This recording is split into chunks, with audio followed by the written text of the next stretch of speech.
আমি জানি 11 এর পরীক্ষার পরে যারা সংকল্প নিয়েছিল 12 কাঁপিয়ে দেবো, তাদের মধ্যেও আজকে অনেকে অনেক ভয়ের মধ্যে আছে, অনেক চিন্তার মধ্যে আছে। কেউ কেউ হয়তো অনেকটা শেষ করে ফেলেছে, একটুখানি বাকি আছে, আবার কেউ কেউ হয়তো বেশ কিছুটা পিছিয়ে আছে। সবারই মনে একটাই প্রশ্ন, দাদা এখান থেকে যে সময়টা আছে সেটাকে ভালো করে কাজে লাগালে কি আমার রেজাল্টটা ভালো হবে? আমার কি সেই কামব্যাকটা হবে? নিশ্চয়ই হবে, একদম ভয় পাস না। শুধু এইটুকু বলবো, সামনের সময়টাকে আর নষ্ট করিস না, খুব ভালো করে পড়তে থাক। যাই হোক, তোদের সবাইকে আমি প্রমিস করেছিলাম ওয়ান শট দেব, আর ওয়ান শট না, ফাইনাল শট নিয়ে চলে এসেছি। ধামাকা শুরু করা যাক। হ্যালো এন্ড ওয়েলকাম সবাইকে আমার YouTube channel Adventure Academy higher সেকেন্ডারির আরো একটা নতুন ভিডিওতে। আমি তোমাদের মেন্টর সৈকত দাস। কিছুদিন আগে বলেছিলাম অর্গানিকের রিয়াকশন চার্ট দেব, দিয়েছি। তারপরে বলেছিলাম ওয়ান শট দেব, নিয়ে চলে এসেছি। আমি ব্যাচে যারা পড়ে তাদেরকে প্রমিস করেছিলাম সিলেবাস শেষ করে দেব জুন মাসে, দিয়েছি। প্রমিস করেছিলাম 20টা ফুল সিলেবাস সেট করাবো, অলরেডি শুরু করে দিয়েছি, দুটো শেষও হয়ে গেছে। যারা ব্যাচের মাধ্যমে পড়ে ওরাও বুঝতে পারছে অক্ষরে অক্ষরে সব কথা পালন করেছি, আর যারা ইউটিউবে আছিস তারাও বুঝতে পারছিস যা বলেছি করে দিচ্ছি। এবার চল শুরু করা যাক, রেজাল্টটা কিন্তু ভালো করতেই হবে। চল শুরু করা যাক। প্রথমেই একটু বলবো, এই চ্যাপ্টারটা মনে হয় আমরা আমাদের ব্যাচে মোট 5টা ক্লাসে শেষ করেছিলাম। তার প্রথম দুটো ক্লাস দেখবি আমরা ইউটিউবে অ্যাডভেঞ্চার একাডেমি হায়ার সেকেন্ডারি অর্থাৎ এই চ্যানেলটাতে সবার জন্য দিয়েছিলাম। যারা ওই প্রথম দুটো ক্লাস দেখেছিলি তাদের এই প্রথমের দিকের কনসেপ্টগুলো একদম ঝকঝকে পরিষ্কার। তাও একটুখানি শুরু থেকেই শুরু করি। দাদা এই যে দ্রবণ কথাটা আমি দেখতে পাচ্ছি, সেটা কি কি দিয়ে তৈরি হয়? স্বাভাবিক ব্যাপার, দ্রবণ আছে মানে সেখানে দ্রাবক থাকবে, আর সেখানে একটা বাইরে থেকে দ্রাব যোগ করা হবে। দাদা যেমন ধরো আমি একটা গ্লাসের মধ্যে জল নিলাম, সেই জলটাই হচ্ছে আমার দ্রাবক, আমি বললাম একদম। এবং ওই ধরো জলের মধ্যে আমি একটুখানি চিনি যোগ করলাম, তাহলে এই চিনিটা হচ্ছে আমার দ্রাব, আমি বললাম একদম। আচ্ছা তুই চিন্তা করে দেখ তো, ওই যে তুই চিনির জলটা তৈরি করছিস সেইটার মধ্যে তুই চাইলে অনেকটা চিনি যোগ করতে পারিস, তাহলে যে চিনির জলটা হবে সেটা একদম গাঢ় হয়ে যাবে, খুব মিষ্টি হয়ে যাবে। আবার তুই চাইলে চিনিটা খুব অল্প যোগ করতে পারিস, তাহলে তোর এই চিনির জলটা অতটাও গাঢ় হবে না, অনেকটা লঘু হয়ে যাবে। মনে রাখ, আমরা এই চ্যাপ্টারটার মধ্যে যে এন্টায়ার দ্রবণটা নিয়ে পড়াশোনা করব সেটা হবে একটা লঘু দ্রবণ। আর দাদা লঘু দ্রবণ মানে দ্রাবকের মধ্যে দ্রাবের পরিমাণটা খুব কম থাকবে, বললাম একদমই তাই। মানে আমরা যে বাইরে থেকে দ্রাবটাকে যোগ করব সেই দ্রাবটাকে খুব অল্প পরিমাণে যোগ করব, বললাম একদমই তাই। আচ্ছা তুমি তো আরেকটা বেশ কি বলেছিলে যে এই দ্রাবটার কিছু ক্রাইটেরিয়া থাকতে হবে, কিছু কন্ডিশনস থাকতে হবে। হ্যাঁ, দ্রাবটা অবশ্যই কঠিন হতে হবে, দ্রাবটা অবশ্যই অনুদ্বায়ী হতে হবে, মানে দ্রাবটা উবে গেলে চলবে না, দ্রাবটাকে অবশ্যই অতড়িৎ বিশ্লেষ্য হতে হবে।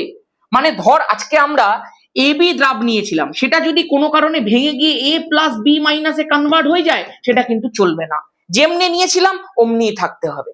আর দ্রাবটাকে অসংযোজিত হতে হবে, মানে ধর আমরা এবি দ্রাব নিয়েছিলাম, সেটা আরো একটা এবি দ্রাবের সঙ্গে যুক্ত হয়ে A2B2 দ্রাবে কনভার্ট হয়ে গেল, এটাও কিন্তু চলবে না। মানে জুড়ে গেলেও চলবে না, ভেঙে গেলেও চলবে না, যেমন নিয়েছিলাম অমনি থাকতে হবে। এই হচ্ছে পরিষ্কার কথা। দাদা সবই তো বুঝলাম, তুমি আমাকে একটা কথা বলো, এই যে আমরা লঘু দ্রবণের যে প্রপার্টি গুলোর ব্যাপারে পড়বো সেগুলোকে তো আমরা সংখ্যাগত ধর্ম বা কলিগেটিভ প্রপার্টি বলে থাকি না? বললাম হ্যাঁ। আচ্ছা এই কলিগেটিভ বা সংখ্যাগত বিষয়টা অ্যাকচুয়ালি কার সংখ্যা? এটা অ্যাকচুয়ালি দ্রাবের সংখ্যা। মানে যে সমস্ত ধর্মগুলো দ্রাবের কণার সংখ্যার উপরে নির্ভর করে তাদেরকে কলিগেটিভ প্রপার্টি বলে, বললাম একদম।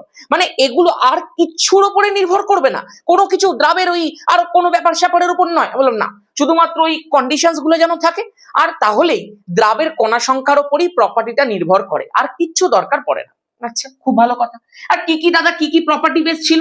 একটা ছিল বাষ্পচাপের আপেক্ষিক অবনমন, একটা ছিল বেশ স্ফুটনাঙ্কের উন্নয়ন, একটা ছিল হিমাঙ্কের অবনমন, আর আরেকটা ছিল অবিশ্রবণ চাপ, তাই তো? বললাম একদম। এখানে হিরোকে মানে সূত্রপুত্র গুলো কে বার করেছে? একজন হচ্ছে রাউল্ট, আর লাস্টে গিয়ে ভ্যান্টপের কথা পড়বো, ছিল একদম মনে পড়ছে আস্তে আস্তে।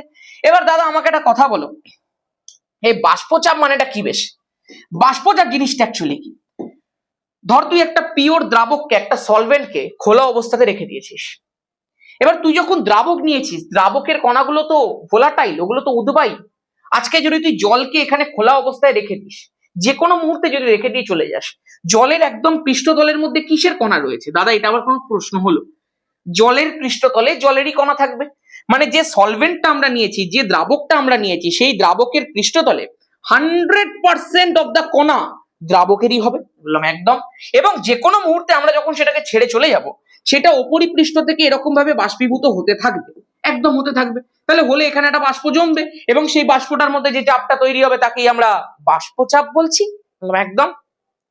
তুই বলতো এই যে বাষ্পটা তৈরি হয়েছে, সেই বাষ্পটায় কেবলমাত্র কে আছে? কেবলমাত্র দ্রাবক আছে। তার মানে তুই মানতে বাধ্য এটা বিশুদ্ধ দ্রাবকের বাষ্পচাপ। একদমই তাই। এই বিশুদ্ধ দ্রাবকের বাষ্পচাপকে আমরা কি দিয়ে লিখি? P0 দিয়ে লিখি বা P0 দিয়ে লিখি, একদম পরিষ্কার। এবার সিনটা হচ্ছে এই বিশুদ্ধ দ্রাবকের মধ্যে আমরা একটুখানি দ্রাব যোগ করে দিয়েছি, অল্প পরিমাণে যোগ করেছি, কিন্তু যোগ করেছি।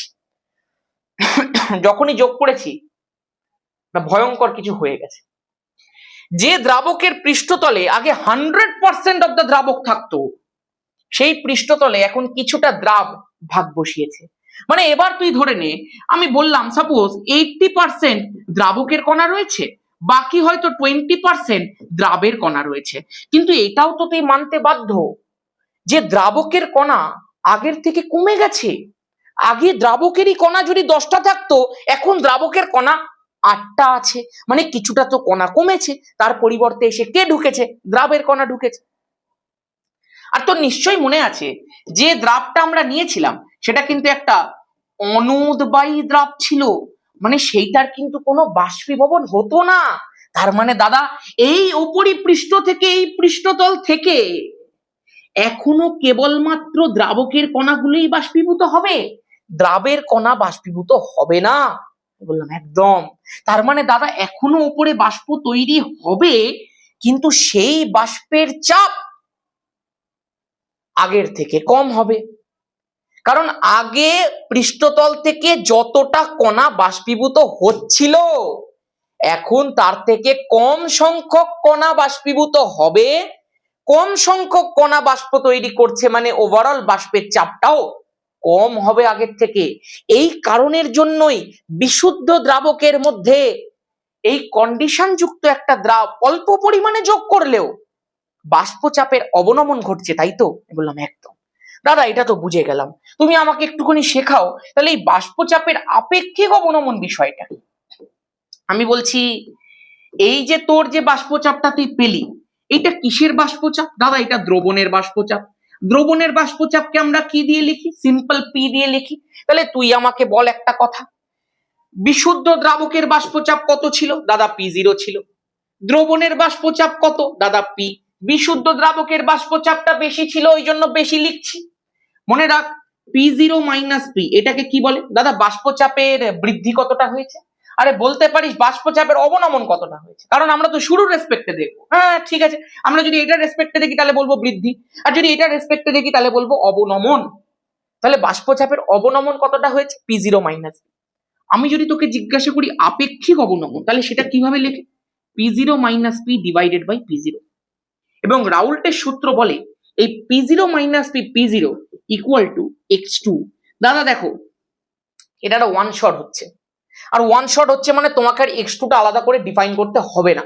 আমরা প্রত্যেকেই জানি যে দ্রাবকের যত রকম প্রপার্টি থাকবে আমরা সেগুলোকে 1 দিয়ে লিখবো, এবং দ্রাবের যত ধরনের প্রপার্টি থাকবে আমরা সেগুলোকে 2 দিয়ে লিখবো। আমি আমাদের ব্যাচে এইভাবেই শিখিয়েছি, এইভাবেই সমস্ত উচ্চ মাধ্যমিকের বইগুলোর মধ্যে শেখানো হয়। আমি আশা করব তোরা প্রত্যেকে এইভাবেই শিখেছিস, তোরা যেখানেই পড়ে থাকিস। আজকে যদি আমি বলি দ্রাবকের ভর, তোরা W1 এ লিখবি। যদি বলি দ্রাবকের মোলার ভর, তোরা M1 এ লিখবি। যদি তোকে বলি দ্রাবকের মোল, তাহলে তুই N1 এ লিখবি। যদি তোকে আমি দ্রাবের ক্ষেত্রে বলি দ্রাব অলওয়েজ 2, তাহলে দ্রাবের ভর তুই W2 লিখবি, মোলার ভর তুই M2 লিখবি, এবং মোল তুই N2 লিখবি। তোরা প্রত্যেকেই জানিস যে এই যে x2টা আমি লিখলাম সেটা অ্যাকচুয়ালি কি? সেটা অ্যাকচুয়ালি দ্রাবের নিজের mole divided by total mole. Total mole মানে এই দুটো দ্রাবক আর দ্রাব দুটোই তো রয়েছে, N1 প্লাস N2। তাহলে এই দাঁড়ালো আমার পুরো সম্পর্ক, আমার পুরো সমীকরণ P0 minus P divided by P0 equal to N2 divided by N1 plus N2। Finish. এবার তুইও জানিস আমিও জানি যে এই P0 minus P divided by P0 equal to এই যে N2 divided by N1 plus N2 লেখা রয়েছে, মোলটাকে আমরা লিখতে পারি ভর বাই মোলার ভর। প্রত্যেকে ছোটবেলা থেকে পড়ছে। তাহলে P0 minus P divided by P0, যারা ব্যাচের মধ্যে আছে তাদের তো খুব জোর ক্লিয়ার, যারা ইউটিউবেও পড়িস বা অন্যান্য ব্যাচেও পড়িস তারাও এই ক্লাস দুটো পেয়ে গেছিল, ওখান থেকে দেখতে পেরেছিলি, একদম ধরে ধরে বুঝিয়ে দেওয়া ছিল। N2 টাকে লেখা যায় W2 বাই M2, N1 টাকে লেখা যায় W1 by M1 plus N2 টাকে লেখা যায় W2 বাই M2। এই তো ছিল ব্যাপার ভাই। এবার এখান থেকে যদি আমি তোকে বলি নিচে M1 M2 লসাগু হয়ে যাবে, আচ্ছা ওপরে কি হবে বল?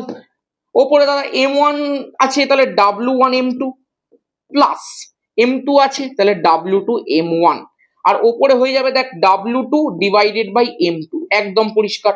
তাহলে এইটাকে আমরা লিখতে পারি, এই পুরো M1 M2 টা ঘুরে ওপরে উঠে যাবে। এগুলো 12 এর ছেলে মেয়েদেরকে শেখানো মানে কি বলবো, আর এগুলো শেখানোটা উচিত নয়। M1 M2 হয়ে গেল, কারণ এগুলো পিওর ক্যালকুলেশন আর তোরা যথেষ্ট ক্যাপাবল আমি জানি। W1 M2 plus W2 M1 হলো, M2 M2 উড়ে গেল। তাহলে এখান থেকে ফাইনালি আমরা যে ইকুয়েশনটা পেলাম সেটা হচ্ছে P0 minus P divided by P0 equal W2 M1, এটাই final result, divided by W1 M2 plus W2 M1। এবার এই সমীকরণটা দিয়ে যখন তোকে পরীক্ষাতে প্রশ্ন দেয়, কখনো কখনো দিয়ে দেবে অতি লঘু দ্রবণ, তখন কি করতে হয় সেটাও আমি আমাদের ক্লাসের মধ্যে শিখিয়েছিলাম। যখন কোশ্চেন প্র্যাকটিস করাবো তখন করিয়ে দেবো। যারা যারা আমাদের ব্যাচের মধ্যে আছিস দেখতে পাচ্ছিস এখান থেকে কত নম্বরের প্রশ্ন আসে এবং সেগুলো কিভাবে ডিল করছিস। যারা অন্যান্য জায়গাতে পড়ছিস নিশ্চয়ই কোশ্চেন সলভ করছিস এবং সেখানেও বুঝতে পারছিস কোশ্চেন কেমনি হয়, কিভাবে ডিল করতে হয়। অতি লঘু দ্রবণের প্রশ্ন কিন্তু তোরা নিশ্চয়ই করেছিস। হলো, এই ছিল ব্যাপার। এবার এখান থেকে যে নেক্সট পার্টটায় যাব সেটা হচ্ছে দ্রবণের স্ফুটনাঙ্কের উন্নয়ন। আরো অনেক কিছু আছে, আমরা আস্তে আস্তে শিখবো, সব আস্তে আস্তে আসবে। একটুখানি এই বাষ্পচাপটার সাথে রিলেটেড একটা বিষয় এখন করে নি, সেটা হচ্ছে স্ফুটনাঙ্কের উন্নয়ন। দাদা এই স্ফুটনাঙ্কটা বাষ্পচাপের সাথে কিভাবে রিলেটেড গো? হ্যাঁ, স্ফুটনাঙ্ক তো সম্পূর্ণ আলাদা জিনিস। স্ফুটনাঙ্ক মানে কি? স্ফুটনাঙ্ক মানে যে তাপমাত্রায় ফুটতে শুরু করে, এটুকুই শিখেছিস? তাহলে একটু ভুল শিখেছিস। যদি এটা শুনে থাকতিস যে ধর আজকে এটা আমি জল নিয়েছি, জলের স্ফুটনাঙ্ক কত, তুই বলবি দাদা অনায়াসেই জলের স্ফুটনাঙ্ক আমি বলে দেবো 100°C, যেটা আমি থার্মোমিটারেও দেখতে পাচ্ছি। আমি বলছি যখন আমি নিচে থেকে এটাকে হিট করছি, এটা তো বাষ্পীভূত হচ্ছে, এবং যদি বাষ্পীভূত হয় তাহলে ওপরে যে বাষ্পটা জমছে তার তো একটা চাপ তৈরি হচ্ছে। মনে রাখ, বাষ্পচাপের মান যে উষ্ণতায় বায়ুমণ্ডলীয় চাপের সাথে সমান হয়, মানে যে উষ্ণতায়, দেখ উষ্ণতা দিচ্ছি, বাষ্পটা যাচ্ছে যাচ্ছে যাচ্ছে যাচ্ছে, জমছে জমছে জমছে জমছে এবং চাপ তৈরি করছে। যে তাপমাত্রায় কোনো একটা দ্রাবক বা যে কোনো কিছু তুই নে, দ্রবণ নে, যাই নে, তার ওপরে জমা বাষ্পের চাপ, তার ওপরে জমা বাষ্প চাপ বায়ুমণ্ডলীয় চাপের সাথে সমান হয়, মানে 1 ATM এর সমান হয়, সেই উষ্ণতাটাকেই সেই পদার্থটার স্ফুটনাঙ্ক বলা হয়ে থাকে। মানে আজকে যদি আমি একটা জল নিই, তাহলে যে তাপমাত্রায় জলটাকে তো আমি ফোটাচ্ছি, যে তাপমাত্রায় জলের ওপরের বাষ্পের বাষ্পচাপ বায়ুমণ্ডলীয় চাপ অর্থাৎ 1 ATM এর সাথে সমান হবে, সেই তাপমাত্রাটাই হচ্ছে আমার জলের স্ফুটনাঙ্ক। তাহলে আমার জলের স্ফুটনাঙ্ক কত? 100°C। মানে 100°C জলের ওপরের বাষ্পচাপ এতটাই জমে যায় যে সেটা বায়ুমণ্ডলীয় চাপের সাথে সেম হয়ে যায়। পারফেক্ট। এবার তুই চিন্তা করে দেখ, স্ফুটনাঙ্কের কি ঘটে? তুই পড়েছিস উন্নয়ন ঘটে কিসের মাধ্যমে? দ্রাবকের মধ্যে দ্রাব যোগ করলে, বিশুদ্ধ দ্রাবকে ওই কন্ডিশনওয়ালা দ্রাবগুলো যোগ করলে। তাহলে তুই কেন ঘটে সেটাও একটু শুনে নে। আমি ধরে নিলাম আমি দ্রাবকের মধ্যে বাইরে থেকে দ্রাব যোগ করলাম। যখনই দ্রাবটা যোগ করলাম, আগে ওপরে 100% অফ দ্য জায়গার মধ্যে দ্রাবক থাকতো, কিন্তু এখন আর 100% দ্রাবক থাকছে না, হয়তো 80% দ্রাবক থাকছে, বাকি 20% কিন্তু দ্রাব থাকছে। তার মানে দাদা আগে যদি 10টা কণা বাষ্পীভূত হতো, এখন আর 10টা কণা বাষ্পীভূত হয় না, তার থেকে কম কণা বাষ্পীভূত হয়, কারণ যে দ্রাবটা রয়েছে সেই দ্রাবটা তো আর বাষ্পীভূত হতে পারে না। তাহলে আমি যদি একই টেম্পারেচার অ্যালাউ করি, আজকে ধরো আমি 100°C ছিল, আমি যদি এইটাকে 100°C অ্যালাউ করি, তাহলে এখানে যতটা বাষ্প জমতো এখানে কি ততটা বাষ্প জমবে? জমবে না, কারণ ওই সেম টেম্পারেচারে এখন কম সংখ্যক কণা বাষ্পীভূত হবে, কারণ পৃষ্ঠতলে দ্রাব চলে এসেছে। তাহলে ওই সেম টেম্পারেচারে দ্রবণের ওপরে বাষ্পের চাপটা দ্রাবকের ওপরে বাষ্পের চাপের মতো আর হচ্ছে না। মানে এইটা সোজা কথায় এক এটিএম এর সাথে সেম হচ্ছে না। তার মানে বিশুদ্ধ দ্রাবকের স্ফুটনাঙ্কটা 100°C ছিল, কিন্তু দ্রবণের স্ফুটনাঙ্কটা 100°C হচ্ছে না। আমাকে এই বাষ্প চাপটাকে ম্যাচ করাতে গেলে, এক এটিএম এর সাথে সমান করাতে গেলে আরো বেশি টেম্পারেচার দিতে হবে, যাতে আরো বেশি কণা বাষ্পীভূত হয়, যাতে বাষ্পের চাপটা বৃদ্ধি পায়।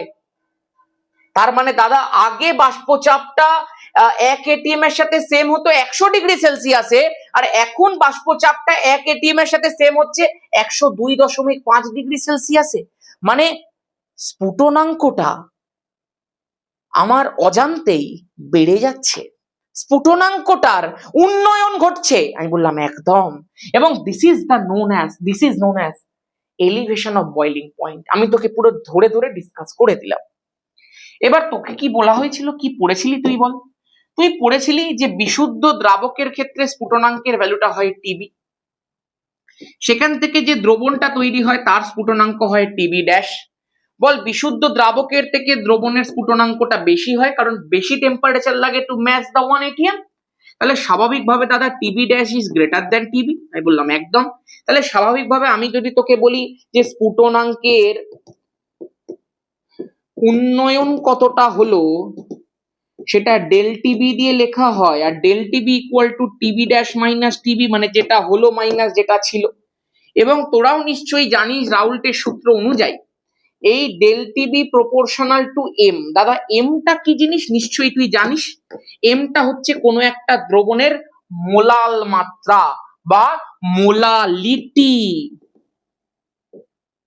এবার এই মোলালিটি বিষয়টা কি, তুই ধরে নে W1 গ্রাম তুই দ্রাবক নিয়েছিলি, সেই দ্রাবকের মধ্যে তুই বাইরে থেকে W2 গ্রাম দ্রাব যোগ করেছিস। তাহলে আমি তোকে বলতেই পারি W1 গ্রাম দ্রাবকে দ্রবীভূত আছে W2 গ্রাম দ্রাব। একদম পরিষ্কার কথা। তাহলে দাদা লিখতে পারি W1 গ্রাম দ্রাবকে দ্রবীভূত আছে। আচ্ছা এটা তো গ্রামে লিখেছি, আমি এটাকে চাইলে মোলেও লিখতে পারি। কি লিখবো? W2 ডিভাইডেড বাই M2, এত মোল দ্রাব। একদম পরিষ্কার কথা। তাহলে W1 গ্রাম দ্রাবকের মধ্যে দ্রবীভূত আছে এত মোল দ্রাব হয়েছে। আমাকে বার করতে হবে 1000 গ্রাম দ্রাবকের মধ্যে কত মোল দ্রাব দ্রবীভূত আছে। 1000 গ্রাম দ্রাবকে দ্রবীভূত আছে 1000 W2 divided by W1 M2। পরিষ্কার কথা। যদি W1 গ্রামের মধ্যে এত মোল থাকে, তাহলে 1 গ্রামে বার কর, নিচে W1 চলে আসবে। 1000 গ্রামে বার কর 1000, ওপরে W2 আছে, নিচে W1 M2। পরিষ্কার কথা। এই যে জিনিসটা চলে এলো, এটাই আমার মোলাল মাত্রা বা মোলালিটি। শেষ। তার মানে দাদা ডেল টিবি প্রপোর্শনাল টু, এই যে কথাটা তুমি লিখে দিয়েছিলে del T B proportional to M, আমরা লিখতেই পারি del T B proportional to 1000 W2 divided by W1 M2। একদম লিখতে পারিস। এবং তোরা নিশ্চয়ই প্রত্যেকে জানিস যখন সমানুপাতিক চিহ্নটাকে তোলা হয় তখন ডেল টিবি ইকুয়াল টু কেবি একটা ধ্রুবক চলে আসে into 1000 W2 divided by W1 M2। এই যে কেবি ধ্রুবক আছে এটাকে ইবিলিওস্কোপিক কনস্ট্যান্ট বলে বা মোলাল স্ফুটনাঙ্ক উন্নয়ন ধ্রুবক বলে। খতম, শেষ। একই রকম ভাবে তুই জানিস, এইসব তুই শিখে নিয়েছিলি। হিমাঙ্কের অবনমনের জায়গাটাও নিশ্চয়ই তোরা পড়েছিস, ডেল টিএফ। এখানে হিমাঙ্কটা কি হয়, কমে যায়। মানে ধর বিশুদ্ধ দ্রাবকের ক্ষেত্রে হিমাঙ্ক ছিল টিএফ, কিন্তু যখন দ্রবণের মধ্যে গেল সেই হিমাঙ্কটা কমে গেল। হিমাঙ্কটা যদি কমে যায়, কমে গিয়ে কত হয়ে যাচ্ছে, টিএফ ড্যাশ হয়ে যাচ্ছে। আমরা দ্রবণের ক্ষেত্রে সবসময় ড্যাশ ধরবো। দ্রবণেরটা কমে গেল, ওখানে যেমনি স্ফুটনাঙ্কের ক্ষেত্রে বেড়ে যাচ্ছিল, হিমাঙ্কের ক্ষেত্রে কমে গেল। তাহলে আমি যদি এখন তোকে বলি ডেল টিএফ কত হবে, তুই বলবি দাদা যেটা বেশি। বেশি কোনটা? বিশুদ্ধ দ্রাবকেরটা বেশি, মাইনাস দ্রবণেরটা কম, তাহলে দ্রবণেরটা শেষে দেবো টিএফ ড্যাশ। তাহলে টিএফ মাইনাস টিএফ ড্যাশ কার ভ্যালু? ডেল টিএফ এর ভ্যালু। এবং তোরাও জানিস এই যে ডেল টিএফ আছে সেটা প্রপোর্শনাল টু এম হয় একই রকম ভাবে। এবং একই রকম ভাবে আমরা লিখতে পারি যে del T F equal to K F into M, যেখানে কেএফটা হচ্ছে ক্রায়োস্কোপিক কনস্ট্যান্ট বা মোলার হিমাঙ্ক অবনমন ধ্রুবক। একদম পরিষ্কার। চলো, সবকিছুই মোটামুটি এখান থেকে শিখিয়ে দিয়েছি। এবার নেক্সট বাষ্পচাপ থেকে দুটো প্রশ্ন আমি এখান থেকে তোকে দেখাবো, একটা হচ্ছে ধনাত্মক বিচ্যুতি, একটা হচ্ছে ঋণাত্মক বিচ্যুতি। একটু মন দিয়ে শোন, এগুলো করে নেওয়ার পরে অভিস্রবণ চাপটা বলবো, তারপরেই মোটামুটি এই জায়গাটা ফিনিশ হয়ে যাবে। নেক্সট চল, প্রথমেই রয়েছে ইথানল এন হেক্সেনের মিশ্রণ রাউল্টের সূত্র থেকে ধনাত্মক বিচ্যুতি প্রদর্শন করে। দেখবি যারা আমাদের ব্যাচের মধ্যে পড়িস নিশ্চয়ই মনে পড়ছে, এটাকে আমরা পিসির ছেলে মেয়েদেরকে দিয়ে শিখিয়েছিলাম। আমি এখানেও একটু বিষয়টা বলি। ধর তুই আর তোর বোন বাড়িতে আছিস, তোদের মধ্যে খুব ভালো সম্পর্ক, তোরা একটুও ঝগড়াঝাটি কিছু করিস না, কিন্তু তোর পিসির ছেলে মেয়ের সাথে তোদের সম্পর্কটা খুব একটা ভালো না। তোরা একদিন খবর পেলি যে দুপুরবেলা তোদের পিসির ছেলে মেয়েরা তোর বাড়িতে আসছে, ব্যাস তুই বুঝতে পেরে গেছিস সম্পর্কের মধ্যে এমনি তিক্ততা আছে, আসলে যদি ঝামেলা হয়। তুই আর তোর বোন সিদ্ধান্ত নিলি ওরা যে সময় আসবে আমরা সেই সময় ঘর থেকে কেটে পড়বো, আমরা সাইকেল চালাতে বেরিয়ে যাব, ঘরের মধ্যে থাকবো না। মানে ইউজুয়ালি আমরা ঘরেই থাকতাম, বাট ওরা যদি আসে তাহলে আমরা আর ঘরে থাকবো না, আমরা ঘর থেকে বেরিয়ে যাব। এই কনসেপ্টটাকে মাথায় রাখি, প্রশ্নটা হয়ে যাবে। দেখ তো কিভাবে বলেছে, ইথানল ও এন হেক্সেনের মিশ্রণ রাউল্টের সূত্র থেকে ধনাত্মক বিচ্যুতি প্রদর্শন করে। কখন প্রদর্শন করে? যখন আমরা সেটাকে মিশিয়ে দিই। মিশ্রণ বলেছে, তাহলে আমি ভাবলাম আমি প্রথমে এটাকে মেশাচ্ছি না, আমি প্রথমে বিশুদ্ধ ইথানল নিয়েছি। ইথানল মানে CH3CH2OH। তোরা নিশ্চয়ই জানিস, যারা যারা 11-এ ঠিক মতো পড়িসনি তাদের জন্য আমরা পুরো ক্লাস 11টা প্রোভাইড করে দিয়েছিলাম, তারা সেখান থেকে পড়েছে। যারা অন্যান্য ব্যাচে পড়ে সেখানেও নিশ্চয়ই প্রোভাইড করেছে, তোরা পড়েছিস। 11 নিয়ে কারোর সমস্যা নেই, তোরা অনায়াসে বুঝতে পারছিস যে এইটা স্বাভাবিকভাবে হাইড্রোজেন বন্ডিংটাকে শো করে। ইথানলের অণুগুলো, বিশুদ্ধ ইথানলের অণুগুলো পরস্পরের সাথে হাইড্রোজেন বন্ডিং এর মাধ্যমে অ্যাটাচ থাকে। যারা জানিস না আপাতত মনে রাখ, একটা সুন্দর বন্ডিং এর মাধ্যমে একে অপরের সঙ্গে অ্যাটাচ আছে ইথানলের অণুগুলো। অন্যদিকে এন হেক্সেন যদি আমি নিই, সেই এন হেক্সেনের অণুগুলো পরস্পরের সাথে লন্ডন অ্যাট্রাকটিভ ফোর্স, যেটাকে বাংলাতে বলা হয় লন্ডন বল, ওই লন্ডন বলের মাধ্যমে পরস্পরের সাথে জোটবদ্ধ অবস্থায় থাকে। এখন বিশুদ্ধ ইথানলের মধ্যেও একটা বন্ডিং রয়েছে, হাইড্রোজেন বন্ডিং, আর এন হেক্সেনের মধ্যেও একটা লন্ডন বল রয়েছে, একদম পরিষ্কার। কিন্তু দেখা যায় যখন আমরা দুটোকে পরস্পরের সাথে মিশিয়ে দিই, সেই মিশ্রণটা যখন তৈরি হয় তখন এন হেক্সেনের অণুগুলো ইথানলের মধ্যিখানের ফাঁকা যে গ্যাপ গুলো থাকে হাইড্রোজেন বন্ডিং এ, সেইগুলোর ভেতরে ঢুকে পড়ে। যখনই ঢুকে পড়লো, এই এন হেক্সেনটা আর ইথানলটা মেশানো মাত্রই ইথানলের মধ্যে যে হাইড্রোজেন বন্ধনটা থাকে সেটা নষ্ট হয়ে যায়। তার মানে যখন একা একা ছিল তখন দুজনের মধ্যে অ্যাট্রাকশন ফোর্স নিজেদের মধ্যে ভালো ছিল, ইথানল ইথানলের মধ্যে ভালো ছিল, এন হেক্সেনের মধ্যে ভালো ছিল। মানে তখন এই ইথানল গুলো বেশি বাষ্পীভূত হতো না, কারণ এদের মধ্যেখানে অ্যাট্রাকশন ফোর্স প্রচুর, এটা কেন বাষ্পীভূত হতে যাবে? আবার এন হেক্সেনের মধ্যে অ্যাট্রাকশন ফোর্স আছে, এরাও বেশি বাষ্পীভূত হতো না। মানে তখন বাষ্পচাপ গুলো কম ছিল।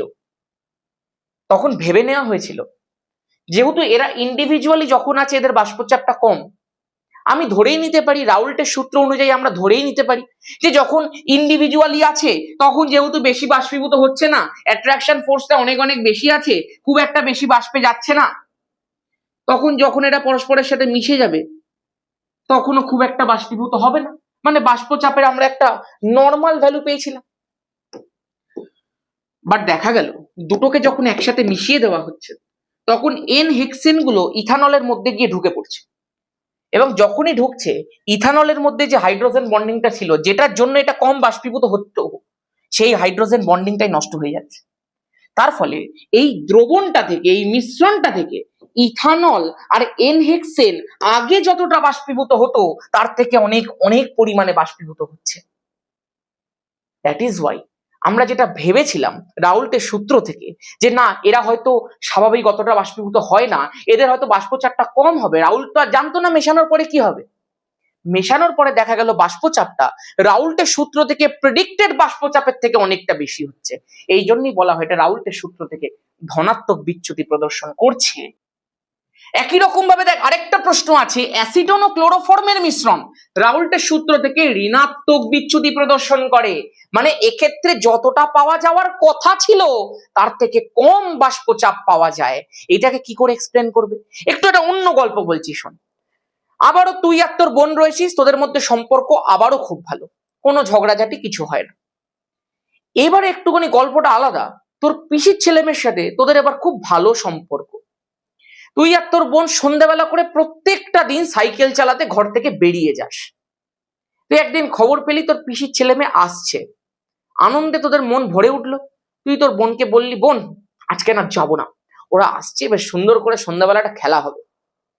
তার মানে প্রত্যেক দিন যে তোরা বেরিয়ে যাচ্ছিলি, তোরা যে আউট হয়ে যাচ্ছিলি, তোরা যে বাষ্পীভূত হয়ে যাচ্ছিলি, সেই দিন তোরা আর গেলি না, কারণ তোর পিসির ছেলেমেয়েরা তোদের সাথে এলো, যুক্ত হলো, ব্যাপারটা বুঝতে পারছিস, কিছুটা ধরতে পারছিস কন্ডিশনটা। বলেছে অ্যাসিটোন ও ক্লোরোফর্মের মিশ্রণ। মিশ্রণ মানে যখন তারা পরস্পরের সাথে যুক্ত হয়েছে, পরস্পরের সাথে মিশে গেছে, সেটা রাউল্টের সূত্র থেকে ঋণাত্মক বিচ্যুতি প্রদর্শন করছে। মানে ধর আগে অ্যাসিটোন ছিল, আগে ধর ক্লোরোফর্ম ছিল, এরা নিজেরা যখন ছিল, ধর এটা তুই আর তোর বোন, এটা হচ্ছে তোর পিসির ছেলে মেয়ে, নিজেরা যখন ছিল, তখন খুব একটা ঘরে ভালো লাগছে না, নিজেরা বেরিয়ে যেত, নিজেদের মধ্যে খুব একটা তেমন মানে ঘরের মধ্যে থাকার মতো কোনো পরিস্থিতি ছিল না, বাইরে গিয়ে খেলতো। বাট যখন তাদেরকে একসাথে মিশিয়ে দেওয়া হয়েছে, অ্যাসিটোন ধর আজকে CH3 COCH3 লেখা হয়, আর ক্লোরোফর্ম হচ্ছে CHCl3। আমি জানি যারা একটু হাইড্রোজেন বন্ডিংটা জানিস একটু তাদের স্ট্রেঞ্জ লাগবে, বাট তাও বলি, যখনই দুটোকে একসাথে মিশিয়ে দেওয়া হয় তখন এখানে একটা হাইড্রোজেন বন্ডিং তৈরি হয়ে যায়। এবং due to this hydrogen bonding, যারা আগে নিজেরা যখন ছিল তখন খুব জোর বাষ্পীভূত হতো, কিন্তু মিশিয়ে দেওয়ার পর তাদের মধ্যে তো একটা অ্যাট্রাকশন তৈরি হচ্ছে। ফলে মিশিয়ে দেওয়ার পর আমরা আগে কি ভেবেছিলাম, এরা আলাদা আলাদা আছে, মানে মিশিয়ে দেওয়ার পরেও নিশ্চয়ই খুব জোর বাষ্পীভূত হবে, যেমনি ট্রেন্ড আছে, কিন্তু রাহুল ওইভাবেই ভেবেছিল। কিন্তু দেখা গেল মিশিয়ে দেওয়ার পর নিজেদের মধ্যে বন্ডিং তৈরি করে ফেললে, এবং যতটা বাষ্পীভবন হওয়ার কথা ছিল তার থেকে অনেক কম হচ্ছে, বাষ্পে যাচ্ছে না আর, তাহলে স্বাভাবিক বাষ্পচাপটা এক্সপেক্টেড এর থেকে কমে যাচ্ছে। দিস ইজ কল্ড ঋণাত্মক বিচ্যুতি। কমপ্লিট। এবার অবিশ্রবণ চাপ বিষয়টা একটুখানি বলে দিই, তাহলে শেষ হয়ে যাবে। আগে প্রথমে বলবো, এই যে একটা সেপারেশন তুই দেখতে পাচ্ছিস, একটা জিনিস, আমি ইউ আকৃতির একটা নল নিয়েছি এবং সেটার মধ্যে দুদিকে দুরকম পদার্থ নিয়েছি। ধর এখান থেকে আমি একটা সেপারেশন দিয়েছি, এই দিকটাতে রয়েছে আমার পুরো দ্রবণ, আর এই দিকটাতে রয়েছে আমার পুরো বিশুদ্ধ দ্রাবক। আমি বিশুদ্ধ দ্রাবককে দ্রবণ থেকে আলাদা করে রেখে দিয়েছি। দ্রবণের মধ্যে কি রয়েছে, দ্রাবকও রয়েছে, তার সঙ্গে দ্রাব রয়েছে। তুই দেখতে পাচ্ছিস সেটা কোনো একটা দিকে একটু শিফট হয়ে গেছে, মানে এই মধ্যিখান দিয়ে অর্ধবেদ্য পর্দা দিয়ে এই দ্রাবকটা দ্রবণের দিকে শিফট করে গেছে। তোরা এখন প্রত্যেকে জানিস এগুলো, যে এইটাকেই দাদা অবিশ্রবণ বলা হয়। অবিশ্রবণ চাপটা কিন্তু আমাদের কলিগেটিভ প্রপার্টি, সেটাও কি জিনিস একটু একটু করে বলবো। আগে শোন, ধর আমি তোকে একটা কন্ডিশন বললাম যে তুই আমাকে বলে দেখাতো কোন দিক থেকে কোন দিকে ফ্লোটা হবে। আমি ধর এখানটা একটা জার তৈরি করেছি, যেখানে মধ্যিখানে আমি একটা অর্ধভেদ্য পর্দা দিয়ে সেপারেট করে রেখে দিয়েছি। অর্ধভেদ্য পর্দা এতটাই ছোট ছোট হয় যে সেখান থেকে শুধুমাত্র দ্রাবক পাস করতে পারে, দ্রাব কিন্তু পাস করতে পারে না, কারণ তোরা দেখেছিস দ্রাবের কণাগুলো তুলনামূলক বড় হয়। রেকর্ডিং হচ্ছে কিনা জাস্ট একটু দেখবো। দ্রাবের কণাগুলো একদম তুলনামূলকভাবে বড় হয়, তাহলে দ্রাব কখনোই পাস করতে পারবে না অর্ধভেদ্য পর্দা দিয়ে। আমি ধর এখানটায় রেখে দিয়েছি বিশুদ্ধ দ্রাবক, মানে প্রচুর প্রচুর পরিমাণে শুধুই দ্রাবক আছে। আর এখানটা আমি রেখে দিয়েছি দ্রবণ। দ্রবণ মানে সেখানে দ্রাবকও রয়েছে, একই সাথে সাথে সেখানে দ্রাবও রয়েছে।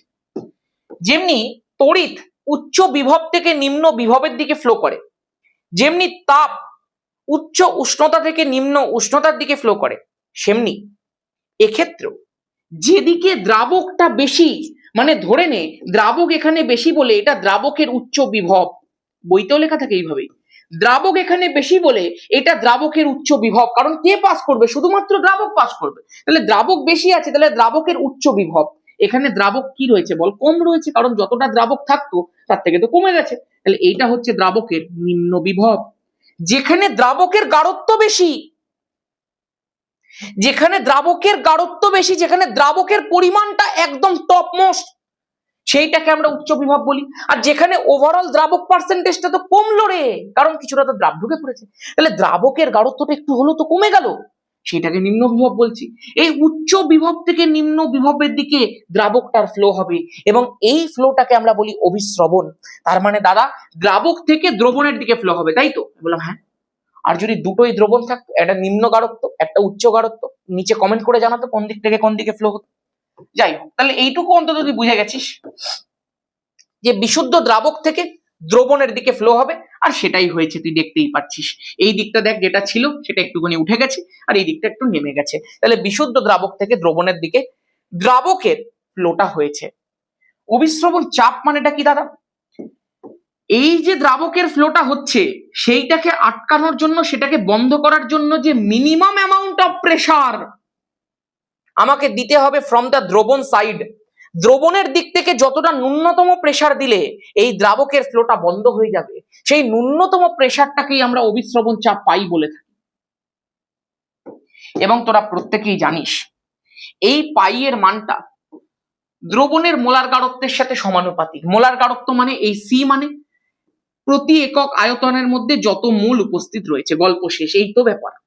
আর এই অভিস্রবণ চাপটাই উষ্ণতার সাথে সমানুপাতিক, অবশ্যই কেলভিন স্কেলে। তাহলে যখনই দুটোকে আমরা একসাথে মিশিয়ে দিতাম, এখানে স্বাভাবিক এটা যদি থাকে তাহলে এটা অপরটা ধ্রুবক থাকবে, এসব তো এখন জানিস, এগুলো সব ভ্যান টপের রুল। তাহলে এই পাইটা যদি আমি একসাথে জুড়ে দিই যৌগিক ভেদের মাধ্যমে, প্রপোর্শনাল টু সিটি হয়ে যায়। এবং এইটাই তুই পরবর্তীকালে দেখবি যে এটা যেহেতু একটা লঘু দ্রবণ, এবং লঘু দ্রবণটাকে আমরা আদর্শ গ্যাসের মতো করে তুলনা করতে পেরেছিলাম, সেই জন্যই এখানে সমানুপাতিক চিহ্নটা ওঠার পরে যে ধ্রুবকটা এসেছিল সেটা কিন্তু ছিল সার্বজনীন গ্যাস ধ্রুবক। আর নিশ্চয়ই মনে পড়ছে এই কনসেপ্ট গুলো দাদা। তার মানে এই সূত্রটা হয়েছিল পাই ইকুয়াল টু সিআরটি, যে সিটাকে আমরা লিখতে পারি pi equal to n by V RT. আমি বললাম একদম। আচ্ছা তুমি চিন্তা করে দেখো, তাহলে এই একটা ফর্মুলা হলো N R T divided by V, এই একটা ফর্মুলা দাঁড়ালো, এই একটা ফর্মুলা দাঁড়ালো। আমি বললাম হ্যাঁ। আবার চিন্তা করে দেখো, এই যে মোল রয়েছে সেটাকে আমরা লিখতে পারি ভর বাই মোলার ভর। যদি তাই লিখি তাহলে পাই ইকুয়াল টু এম এর জায়গার মধ্যে, এন এর জায়গার মধ্যে বসিয়ে দিই W R T divided by M V হয়ে যাবে। এই একটা ফর্মুলা দাঁড়ালো। এই তিনটে ফর্মুলা দিয়ে কিন্তু পরীক্ষাতে প্রশ্ন আসতে পারে, তোরা সেগুলোর জন্য নিশ্চয়ই রেডিও আছিস, ঠিক আছে? একটা পাই ইকুয়াল টু সিআরটি, একটা এনআরটি বাই ভি, একটা হচ্ছে ডাব্লিউআরটি বাই এম ভি। কমপ্লিট। বিপরীত অভিস্রবণটা কি? বিপরীত অভিস্রবণ হচ্ছে ওই যে আমরা দ্রবণের দিক থেকে যে প্রেসারটা দিচ্ছি সেটা এতটাই বেশি দাও, এতটাই বেশি দাও যে দ্রবণ সাইড থেকে দ্রাবকের দিকে, দ্রবণ সাইড থেকে দ্রাবকের দিকে দ্রাবকের অণুগুলো ফ্লো করে যায়। মানে দ্রবণের মধ্যে যে দ্রাবকটা আছে সেটা যেন বিশুদ্ধ দ্রাবকের দিকে ফ্লো করে যায়, মানে উল্টো দিকে যেন অভিস্রবণটা হয়ে যায়। দিস ইজ কল্ড বিপরীত অভিস্রবণ। চলো, তার মানে আমাদের মোটামুটি স্বাভাবিক সংখ্যাগত ধর্ম যা ছিল আমরা সবকিছু শেষ করে দিলাম। এইবার যেটা রয়েছে সেটা হচ্ছে অস্বাভাবিক সংখ্যাগত ধর্ম। এই কনসেপ্ট একটুখানি শিখে নে। ধর আমরা এতক্ষণ ধরে যে দ্রাবটা দেখছিলাম, সেই দ্রাবটা দুটো কন্ডিশন মনে করে দেয়। একটা ছিল অবিয়োজিত, আরেকটা ছিল অসংযোজিত। এই দুটো কন্ডিশন যখন মেনটেন হচ্ছিল তখন সেই ধর্মটা ছিল স্বাভাবিক সংখ্যাগত ধর্ম। কিন্তু যদি কোনো কারণে দেখি দ্রাবটা বিয়োজিত হয়ে যাচ্ছে, মানে এ প্লাস বি মাইনাসে ভেঙে যাচ্ছে, অথবা যদি দেখি দ্রাবটা সংযোজিত হয়ে যাচ্ছে, ধর এ বি দিয়েছি, সে আরেকটা এ বির সঙ্গে যুক্ত হয়ে এ বি হোল টু করে দিল, মানে সংযোজিত হলো অথবা বিয়োজিত হলো, তখন কিন্তু সংখ্যাগত ধর্মটা এক্সপেক্টেড এর মতো থাকবে না। কেন দাদা? কারণ ধর আমি দুজন ছেলের উদাহরণ দিচ্ছি। একজন ধর আমাদের অঙ্কিত, আরেকজন ধর আমাদের ধর আমি, ঠিক আছে? আমরা দুজনে মিলে পরীক্ষা করতে নেমেছি।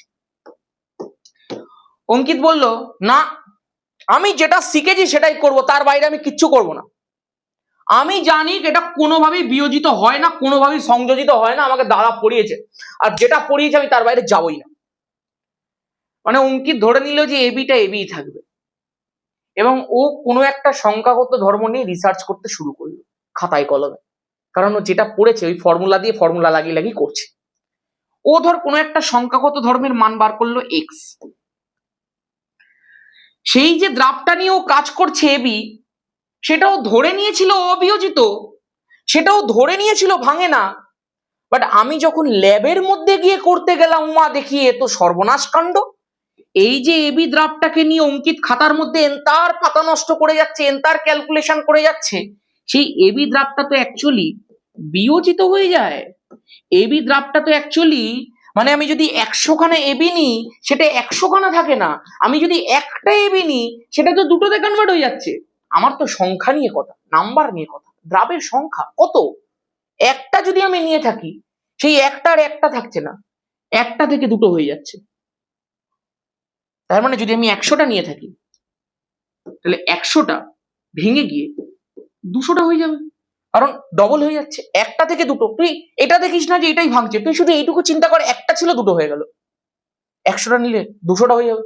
তার মানে যে সংখ্যাগত ধর্মটা অঙ্কিত পেয়েছে, আমি ল্যাবের মধ্যে টেস্ট করে সেই সংখ্যাগত ধর্মের মানটা তার দ্বিগুণ পাবো। কারণ সংখ্যাগত ধর্ম কেবলমাত্র দ্রাবের কণা সংখ্যার উপর নির্ভর করে। কণার সংখ্যা যদি দ্বিগুণ হচ্ছে, ধরে নিয়েছিলাম আমরা অবিয়োজিত, কিন্তু অ্যাকচুয়ালি বিয়োজিত হয়ে দ্বিগুণ দ্বিগুণ সব জিনিসপত্র তৈরি করে ফেলছে, তাহলে যেটা ধর্ম ছিল সেটাও দ্বিগুণ হয়ে যাবে। নাও দিস ইজ দ্য অস্বাভাবিকতা। সেম ভাবে যদি আমি তোকে বলি যে অঙ্কিত যেটা নিয়ে রিসার্চ করছিল, ও ধরে নিয়েছিল সেটা অসংযোজিত, সেটা সংযোজিত হতে পারে না। ও 100টা নিয়েছিল, ভেবেছিল 100টাই থাকবে, ও সেখান থেকে এক্স ভ্যালু পেল। আমি যখন ল্যাবে গিয়ে দেখছি উমা দুটো জুড়ে একটা তৈরি করছে, তার মানে যদি ও 100টা নিয়ে কাজ করে থাকে, সেটা 100টা নিয়ে 50টা হয়ে গেছে, তার মানে সংখ্যাগত ধর্মটা আর এক্স থাকবে না, x/2 হয়ে যাবে, হাফ হয়ে যাবে, গল্প শেষ।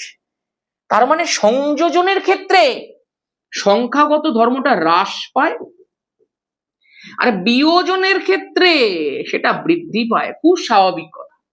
মনে রাখ, অঙ্কিত যেটা নিয়ে রিসার্চ করলো, খাতায় কলমে সূত্র ধরে ধরে, খাতায় কলমে সূত্র ধরে ধরে যেটা নিয়ে রিসার্চ করলো, সেইটাকে বলি আমরা তাত্ত্বিক ভ্যালু। আর আমি যেটা ল্যাবের মধ্যে করলাম সেইটাকে আমরা বলি পরীক্ষালব্ধ ভ্যালু। ইংরেজিতে বলা হয় এটাকে থিওরিটিক্যাল ভ্যালু, কারণ ও থিওরি নিয়ে করেছে। আর এইটাকে বলা হয় অবজার্ভ ভ্যালু, একদম পরিষ্কার আছে, সব মনে পড়ে যাচ্ছে। এবং এখান থেকে একটা বিষয় তোদেরকে আমি শিখিয়েছিলাম, বা যারা অন্যান্য জায়গাতে পড়েছি সেখানেও শিখেছিলি, সেটা হচ্ছে ভ্যান্ট অফ ফ্যাক্টর আই।